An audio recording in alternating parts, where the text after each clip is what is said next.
观众朋友们，大家好，欢迎收看杰森视角。最近台湾立法院扩权事件引发立法院内外文攻武斗，吸引了华语圈众多朋友的关注，甚至有人因此担心台湾宪政的未来。我对此做了研究，结果是我对台湾现有宪政体系可能提供的2个解决方案充满了信心。如果您此前已经听了其他华语大 V 对当前台湾事件的分析，不妨也听听我的分析，看看您是否认同。在进入这个台湾话题前，我想先和大家聊一聊中美关系眼看着要倒退20年的严峻现实。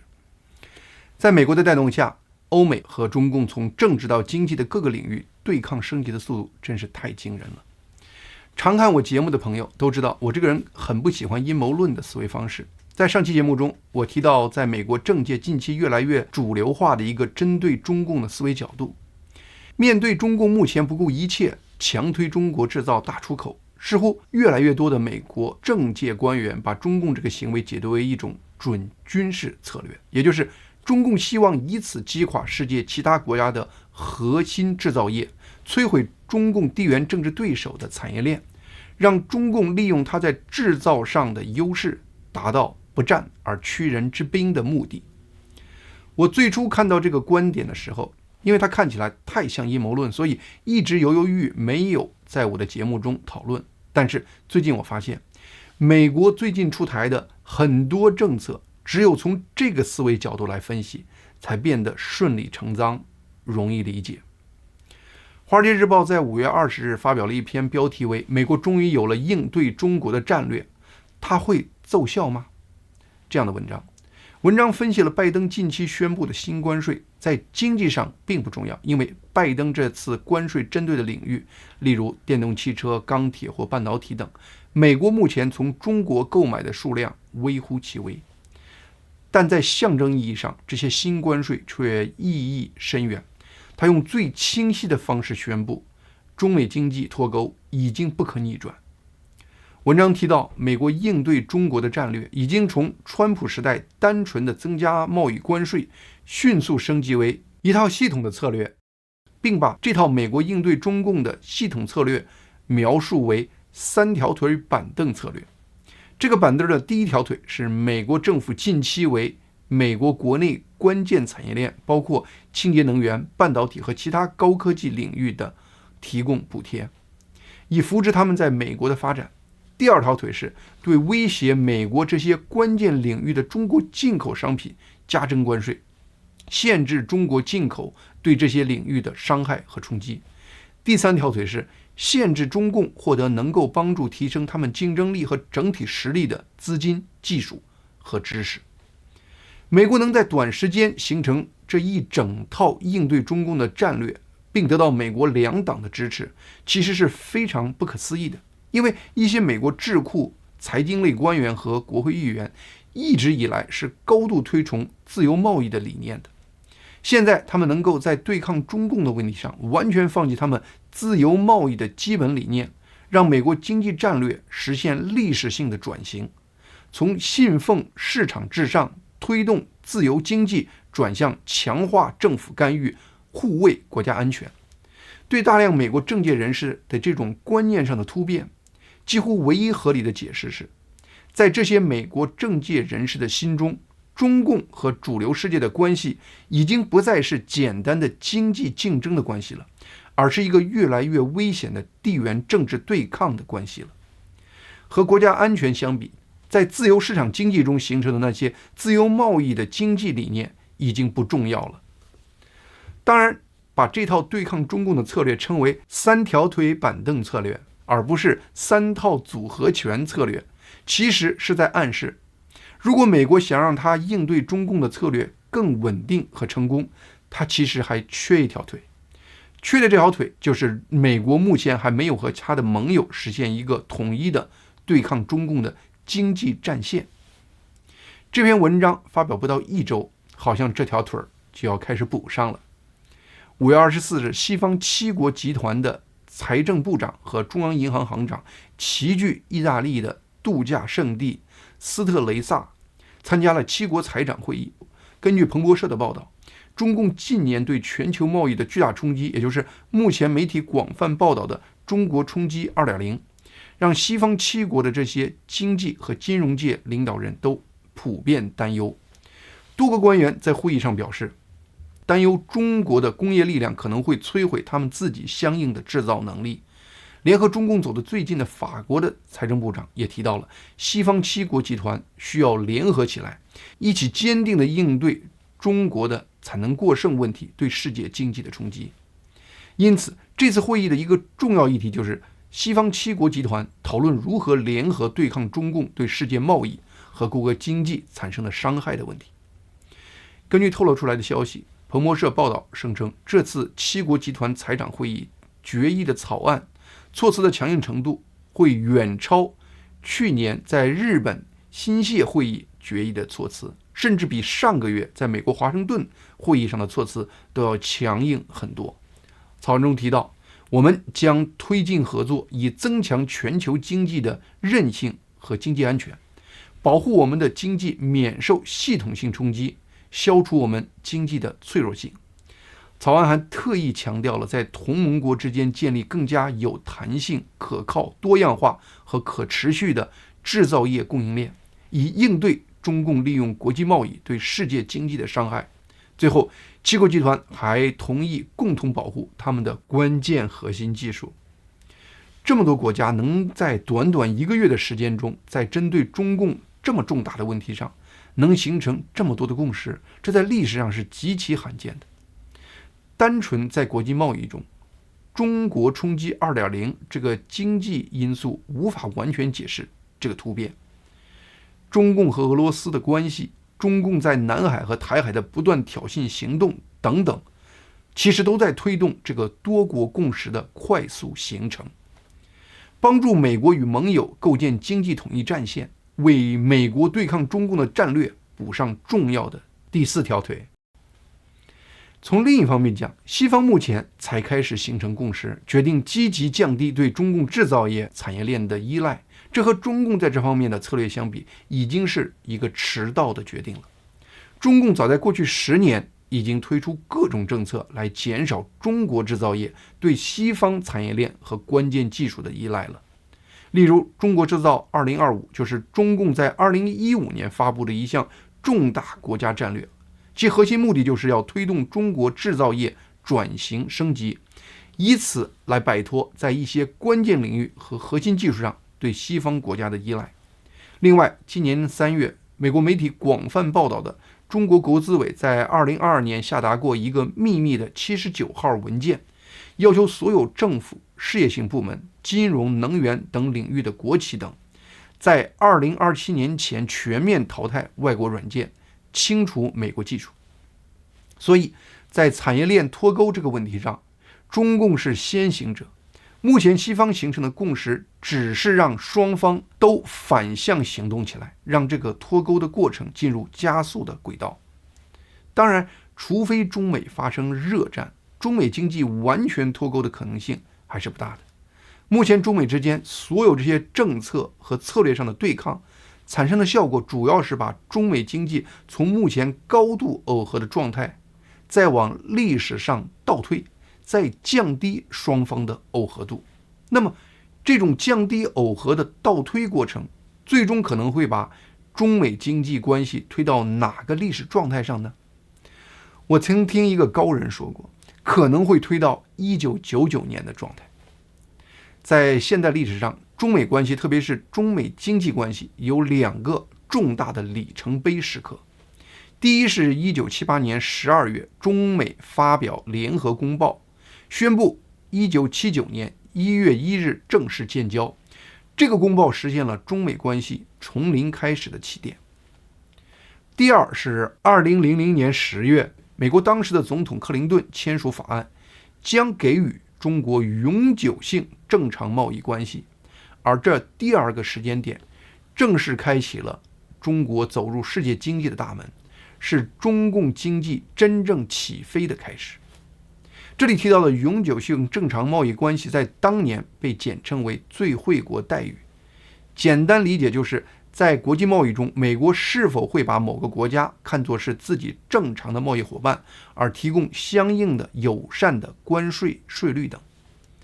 在美中建交后，美国政府开始时每年都要审查中国的贸易最惠国待遇，目的主要是希望通过这个经济策略来推动中国的人权，让中共对中国人好一些。从1979年到1994年的15年中，除了1989年六四事件后，美国因为中共血腥镇压学生运动而在那一年没给中共贸易最惠国待遇，在那以外的所有年份中，美国都是年年审核中共的最惠国待遇，年年都批准。但是因为这个审批过程，而且因为中共在人权问题上屡教不改的状态，这些不确定因素让很多西方的大公司迟迟不敢在中国进行大量投资。1994年，美国当时的克林顿政府突然决定把中国的贸易地位与人权状况脱钩，并在2000年，克林顿签署法案，决定给予中国永久性最惠国待遇，彻底去掉了箍在中共头上的这个紧箍咒，为中国在2001年12月加入世界贸易组织铺平了道路，也为世界大公司进入中国去除了一个重要的不确定因素。于是大笔资金、管理经验和关键技术由国际大公司带入中国，实现了中国制造业的真正腾飞。同时，这些大企业也帮助中国的制造业撬开了国际市场的大门。中国制造对世界的第一次冲击，也就是中国冲击 1.0， 就是在那个时期出现的。2017年，川普正式启动中美贸易战，从某种意义上讲，是部分取消了美国对中国贸易的最惠国待遇。随后，拜登政府执政的3-4年中，拜登不但延续了川普提出的对中国大部分商品的关税，而且还增加了更多的关税，甚至还引入了对中国制造业需要的关键技术的出口限制。这实质上已经大量削减了美国对中国贸易最惠国待遇的实质概念。在这种大背景下，美国近期要求美国政府考虑彻底取消对中国最惠国待遇的讨论越来越多。美中经济与安全审查委员会主席罗宾·克利夫兰5月23日在该委员会举行的创造美中公平竞争环境的关键经济战略、贸易、投资和技术的听证会上，就询问作证的专家，美国现在取消对中国的最惠国待遇地位是否可行？美国需要采取什么步骤来取消它，而不会对美国经济造成负面影响？作为专家证人的川普时代的美国贸易代表莱特希泽的幕僚长贾米森·格里尔回答说，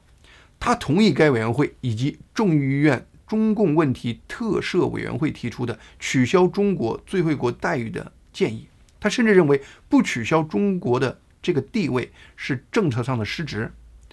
格雷尔说，从政策角度来看，如果你是美国的政策制定者，向竞争对手提供优惠的永久正常贸易准入，这看起来是完全失职的行为。但是在如何实施的问题上，格雷尔同意分阶段逐步取消的这个思路。他建议美国国会应该站出来明确表示，我们将取消中国的最惠国待遇的地位，但是我们不会采取断崖式的做法，我们将分阶段进行，但我们最终一定会做到的。这样做的目的是向当年帮助中国制造业起飞的西方公司传递一个明确的信号：目前西方分阶段和中国脱钩，是在给你们时间做投资上的调整，但是你们不应该再抱什么幻想了，你们现在就应该考虑离开中国了。目前美国应对中共的政策走向基本上就是在分阶段逐步取消对中国最惠国待遇的这个架势，而与此同时，中国对美国的出口份额也相应的不断在下跌。自2017年川普对中国商品加征关税以来，中国已经损失了约1/3的美国进口市场的份额，这些份额被墨西哥和越南大幅占据，部分实现了学者所说的全球供应链的大重置。按照目前这样趋势走下去，当美国在政策层面把对中国最惠国待遇带来的贸易优惠逐渐都剥离后，中美贸易的比例就会回到1999年的状态。注意，我这里说的双边贸易的比例，而不是绝对值。毕竟两国的货币在过去20多年都发生了很大的通胀。当然，中共过去20多年对美国社会的影响还不仅仅局限在经济和贸易领域。如果让中美之间的状态退回到1999年的状态，去除中共过去20多年在意识形态上对美国社会的侵蚀也非常关键。对此，美国主流社会也开始了深刻的认识。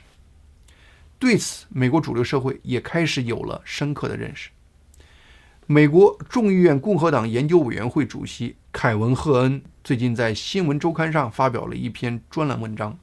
阐述了他提出的一项被称为史上最强反中共法案的反击中共法案。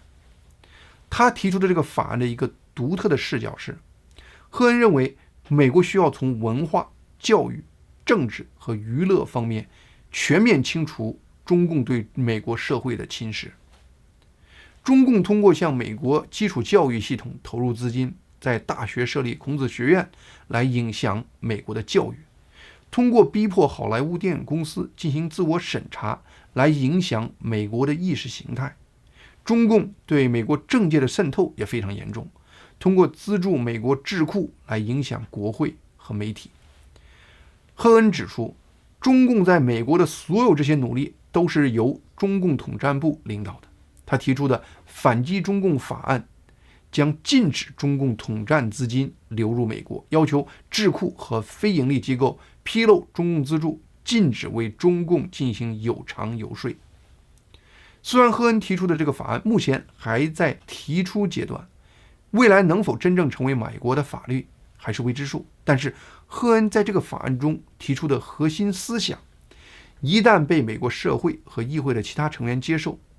它不在这个法案实现，也会在其他针对中共的法案中实现出来。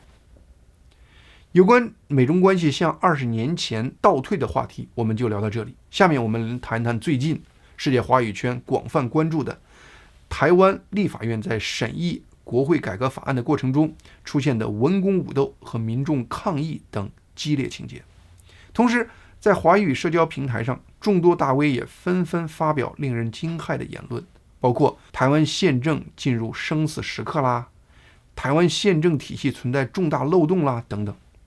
但是根据我的研究，台湾至少在宪政层面对目前的情况完全是有多个可能的解决方案的。另外，虽然这个事件让很多关心台湾的朋友很揪心，但是对台湾这个还比较年轻的民主体系来说，如能健康走过这个过程，它对完善世界和台湾人对台湾宪政的信心未必是个坏事。就如同一个时不时得一次感冒的人，自身免疫系统会因此得到锻炼，从而可能降低得癌症的概率，它们是一个道理。为了确保那些还不太了解这个事件的观众朋友明白我下面的分析，我先给大家非常简单的介绍一下这个事情的背景。经过台湾最近2024年的大选，目前台湾的总统和行政院主要由民进党把持，而在立法院，国民党获得52个席位，成为国会多数党，民进党获得51个席位，民众党获得8个席位。最近立法院在野的国民党和民众党突然联合起来，以超过半数的席位提出5大国会改革法案，包括1. 强化立法院对人事任命的同意权； 2. 赋予立法院调查权及听证权，允许立法院成立调查委员会，听证相关人员并调阅文件； 3. 增订藐视国会罪，公务员在立法院做伪证或拒绝配合将面临刑事处罚； 4. 要求总统每年向立法院报告国情，并采取即问即答的方式； 5. 正副院长记名投票。这些改革法案涉及对一系列现有法律的修改。这些提案引发争议的主要原因有4个。1. 反对者担忧这些改革将使立法院权力过度扩张，违反三权分立的原则和宪法精神。2. 质疑审议过程违反程序正义，很多条文没有经过充分协商和公开透明。3. 担心其中藐视国会罪将被滥用，会被用来压制言论自由和异议。4. 对总统国情报告制度是否符合台湾现有宪法规定存在疑问。虽然5月24日在立法院外有超过10万台湾民众集会抗议，在立法院内部，国民党和民众党的立法委员依然因为他们超过半数的席位，而在相关法案2读程序中通过了多个有争议的提案。如果没有什么出乎意外的事情发生，因为国民党和民主党超过半数的立法院席位，这些有争议的扩权法案应该会通过立法院2读和3读的司法程序，而在立法院得到通过。虽然随后法案需要总统赖清德签字才能最终生效，但是总统签字只是一个形式，因为就是总统不签字，10天后法案也会自动生效。而且总统还可能因为拒绝颁布合法通过的法令而有违反宪法的嫌疑。另外，虽然行政院可以用这些新法案难以执行为理由，而把议案退回到立法院，要求他们复议，但是立法院如果在15天内再次以多于半数的票数坚持原来法案的内容，行政院要求复议的努力也就只能到此为止了。因此，有很多网络大 V 由此断言说，台湾宪政体系有重大逻辑缺陷。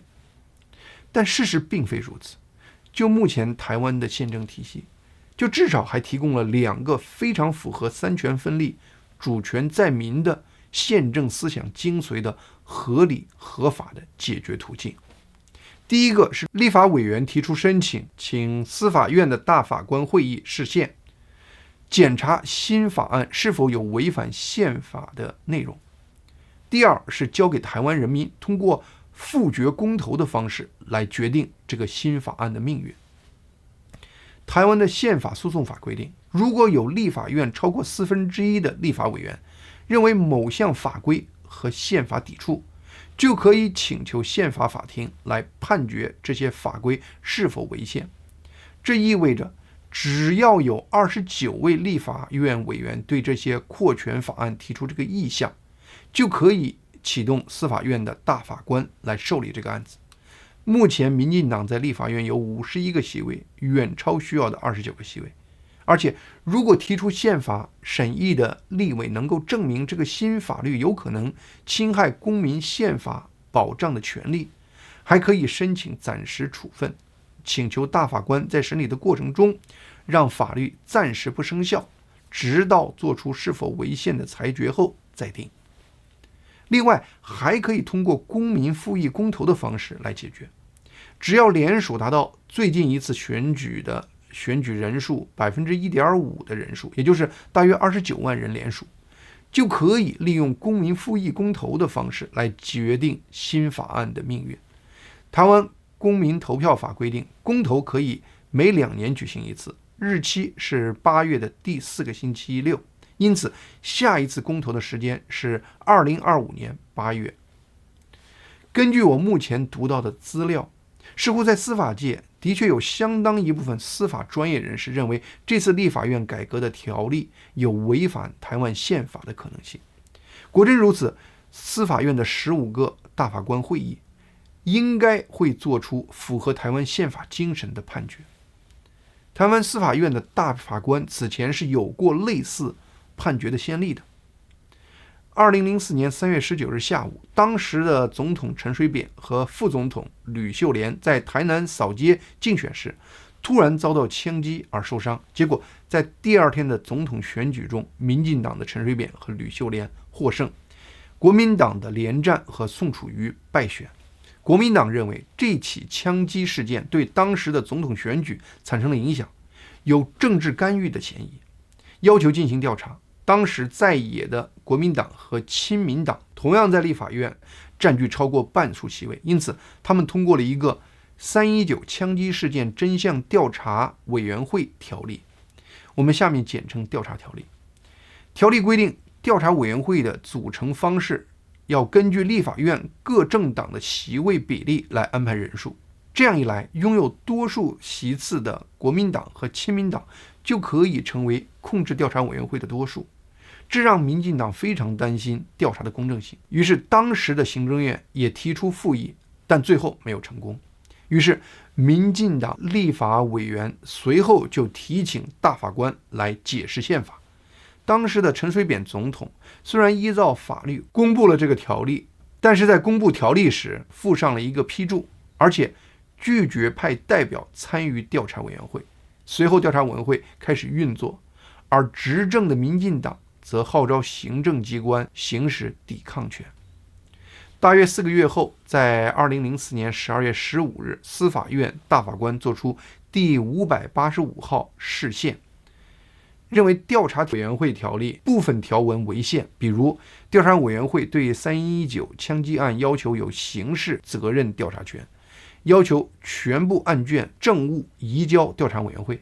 而且要求不受国家机密保护法、刑事诉讼法等法律限制，这都超越了立法院的调查权范围，违反了权力分立和制衡的宪法原则等等。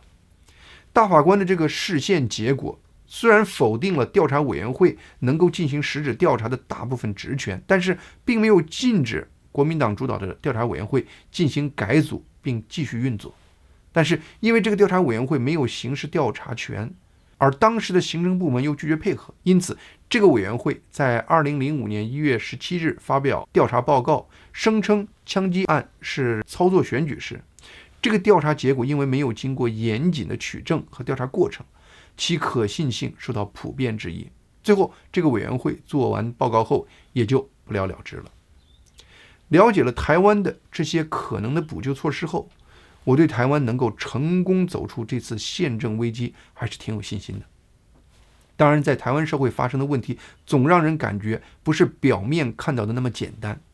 一个重要原因就是在台湾旁边卧着一个中共那个庞然怪物，一直在对台湾虎视眈眈。